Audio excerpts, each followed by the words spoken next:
Hello, welcome to the channel. I'm Avatar Klash, and today we're working on something very important, which is discussing the top 10. Well, my personal top 10. You may have your personal top 10, but we're talking about the top 10 cards that are rotating out. In case you don't know what rotation is, it's essentially a thing they do yearly. So, on the bottom left of a Pokemon card, you'll see a letter, and that certain letter will rotate out out of the standard format this year. So this time it's the F cards, like so basically an F card, if you check your collection, would be something like Lugia, which is one of my top 10, spoiler alert, but something around the Silver Tempest, Astro Radiance format. So if you are like a fan of those sets and use it in your decks, that's gone.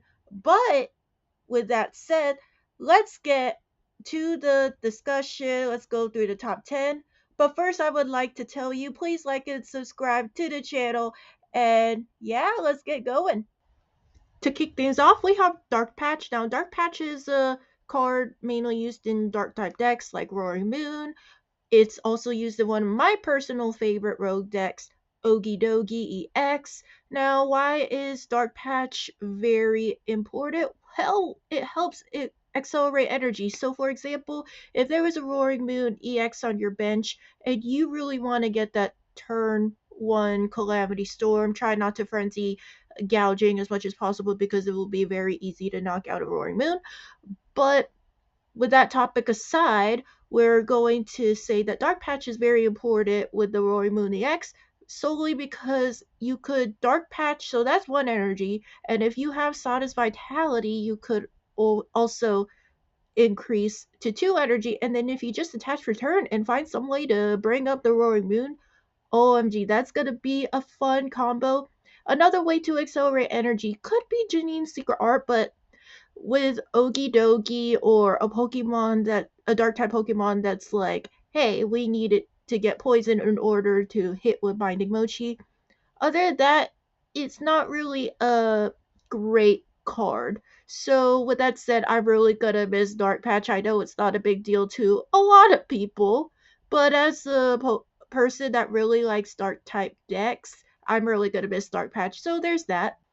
Number 9 is Coria. I understand that some people may value it meaning like it should deserve a higher ranking, but I would say it's number 9 for me because I know how important it is in Gardevoir decks, but at the same time, I'm not really a Gardevoir player, so that's why it's number 9 for me. But if you want to see me play Gardevoir at a local tournament, you could help me reach my goal of 2,000 followers or 2,000 subscribers. I have done challenges before, but this time let's aim for it before rotation ends, and then I'll play Gardevoir at a local tournament.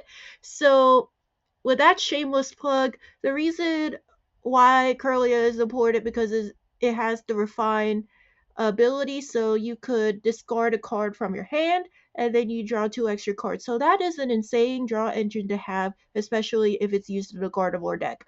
So with all that said, I do truly believe Gardevoir will be impacted by it because what if you get Iota? What if Gardevoir is the one that gets unfair stamped?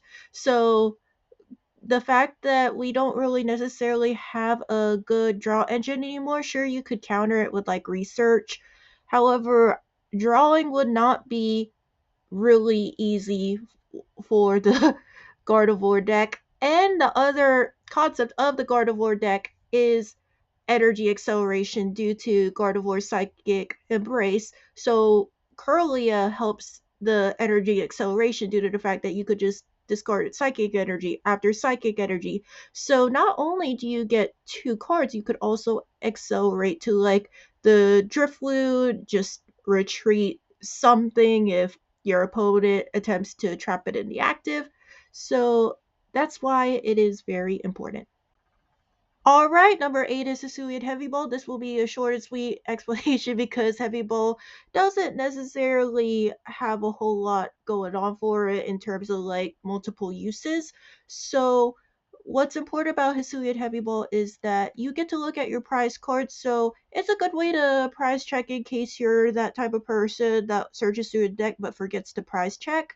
But Hisuian Heavy Ball is really helpful for the fact that it could get your one basics. For example, lots of decks play a one copy of Squawkabilly or Pheasantipity, so maybe you'll have to add an extra run for the future, whether you want to Squawkabilly or to Pheasantipity.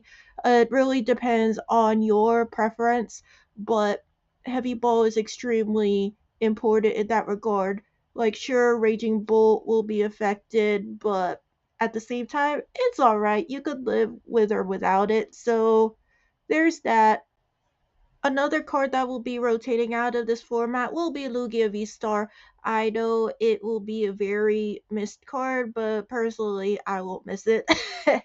Like, because Lugia is just one of those decks that are either easy to beat if you have a really good matchup against it, like Iron Thorns, or like Charizard. At least for me, I feel like Charizard will be a very bad matchup against Lugia. But point aside, the reason why Lugia is important is because of the special energies and its ability summoning Star allows it to get two Pokemon in the discard pile and then you put it on the bench. With that said, another card that is rotating out that is mainly used in this deck is Archeops, which is also a part of the Silver Tempest set, which is sadly kind of rotating out.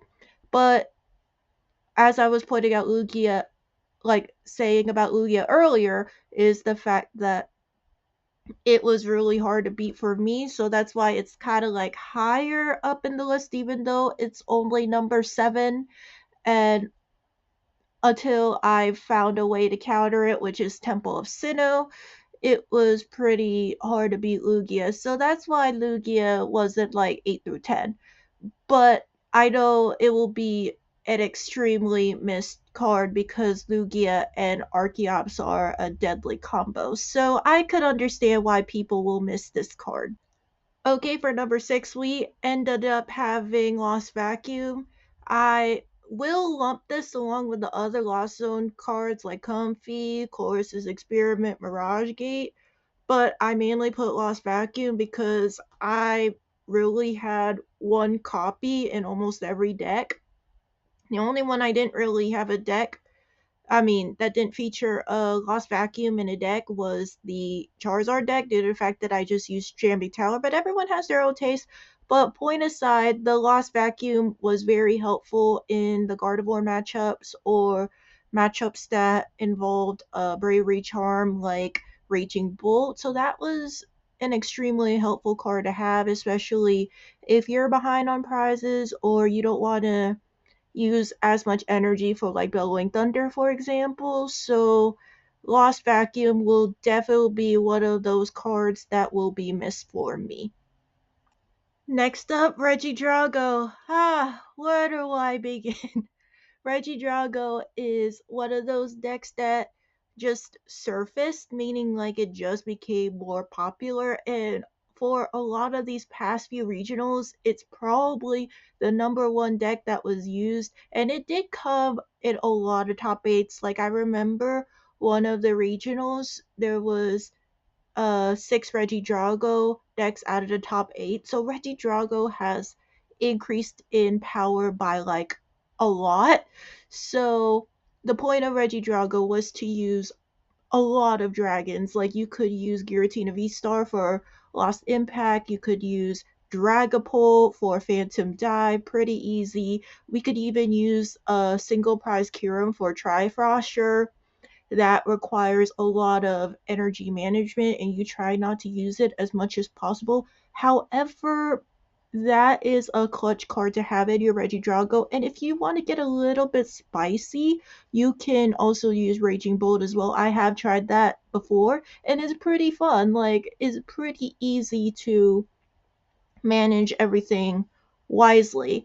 Like, sure, Legacy Star, you may mill an important card like Prime Catcher, but with Legacy Star, you could get it back because its Legacy Star ability has the capability of getting two cards back in your hand. You will have to use your cards wisely. But other than that, Reggie Drago was a solid deck for the format. Okay, number four is canceling Cologne. I know I will get a lot of like, why did you include this in the fourth place slot? Reggie Drago was better. Well, I'm glad you asked. Well, canceling Cologne was a very useful card for me, same as the Lost Vacuum. That's why I placed it higher. I literally had a canceling Cologne in practically every deck. For example, I mainly used it because of the fact of Snorlax Doll, or now with Pikachu EX in the format, you could just cancel a Colog and then one hit KO it without having like the Slitherwing combo thingy. Then also another thing was Mimikyu, because a lot of decks play EXs. Not a lot of decks use the little single prizers that could damage the Mimikyu. So Mimikyu was one of the reasons, practically the main reason why I used it. So I will miss canceling Cologne, but I understand rotation is rotation and there's nothing I could do about it. Hopefully there will be a card in the future within the next few sets that will kind of replace that, because honestly, I really will miss the Cancel Cologne more than any other item card, if I'm going to be honest with you. Okay, now we're going to expound on some honorable mentions before I get to my top three. First honorable mention, I would say it's Radiant Alakazam. Sure, there are better Radiants like Radiant Charizard. However, it's like I have a sentimental attachment to Radiant Alakazam because it really has helped me in terms of when I use a spread deck like Dragapult DX. It actually helped me. It was kind of clutch in one of the tournaments I participated in when I go to locals. So it really did a solid for me, and I'm really sad that this is rotating. It really did help with the spread damage due to painful spoons. But other than that, it really doesn't really do much. It's kind of a liability since the opponent tends to boss or counter catcher the Radiant Alakazam. So I could understand why people will not value it as much. My next honorable mention would be the B Barrel. B Barrel is mainly used as a draw engine due to industrious incisors. So if you have a small hand and the opponent uh, when the opponent ionoed you. So if you had two cards in your hand, you could draw an additional three cards with the barrel. So the barrel did really help with maintaining hand size, if that makes sense. And then my third honorable mention would be Pokestop. I know people would include it in their top 10, but honestly, Pokestop was one of those cards that either worked with me or against me. And with the Raging Bull, it kind of worked against me more than it worked with me, especially since you need Sada in order to propel the deck. And half the time I mill my Sadas. So it's like one of those, do you put it in the top 10 anyway, or just do it as an honorable mention? So it's just an honorable mention for this channel at least, but I understand why people value Pokestop so much. All right, so another one I really like, which is definitely a part of the top three, is the Forest Seal Stone. Now, Forest Seal Stone is extremely valuable, especially if you have like a Rotom or Lumineon V in play. So, like if you have turn 2 Arven, you could set up a Charizard or Pidgeot, whichever one you value more in that particular matchup. Another way Forest Seal Stone was pretty helpful was with Cloth Terapagos, with their Rangaroo, or Raichu V, whatever you used for Seal Stone for, especially if it was an electric generator. So that was very valuable, and I will miss that card due to the fact that I did use it a lot. Like it's something you rely on for a quick and easy setup. And sure, yeah, sometimes it's like the format does need to slow down a little, especially if you don't have the best hand or I don't have the best hand. It's like you one of us will feel sad if we can't set up correctly. So I understand that the format could be slowed down a bit, but I will miss the Forest Seal Stone and the V Star powers in general. So that's my take on Forest Seal Stone. Alright, number two is really a sad one for a lot of decks, if not every deck. Radiant Greninja. Now, Radiant Greninja's concealed cards really makes a difference due to the fact that it has draw power. It really helps decks like Chien Pao, maybe Goldengo, Raging Bolt. A lot of decks really rely on Greninja to get energy into the discard pile, so it could be used for acceleration through Sada. It could also be helpful to get energy retrievals into play, especially if you're using like a Goldengo deck or, again, Raging Bolt. So, Greninja will be a really sad thing to lose, especially since another positive thing about it is that it could use Moonlight Shuriken if you could get Palkia V Star to use Star Portal, or if you're using Chien Pao and have more than three energy in the hand, and Baxcalibur is also in play. So I really feel like a lot of people will miss Radiant Greninja. All right, so for number one, this is the main winner. This is Snorlax Doll. I know it's a weird number one to have, especially since the irony is I will not miss it at all. So I feel like maybe a lot of people won't miss this too because, again, canceling Colog, you don't have to use as many switch cards, even though a switch will be helpful at times, but you don't have to necessarily tech for a lot of Snorlax Doll anymore.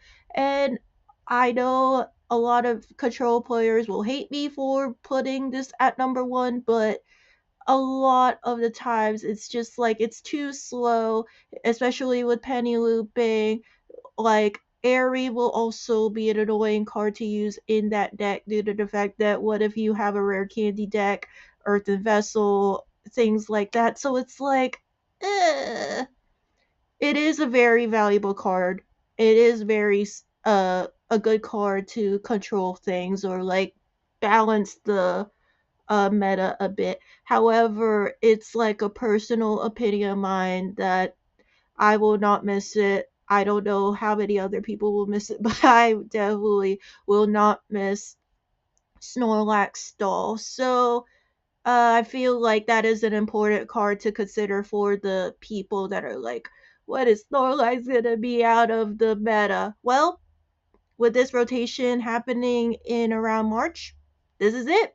Alright, that's all I have for you today. Please like and subscribe to the channel. Let me know what your list is, and I'll see you soon for more fun. Thank you.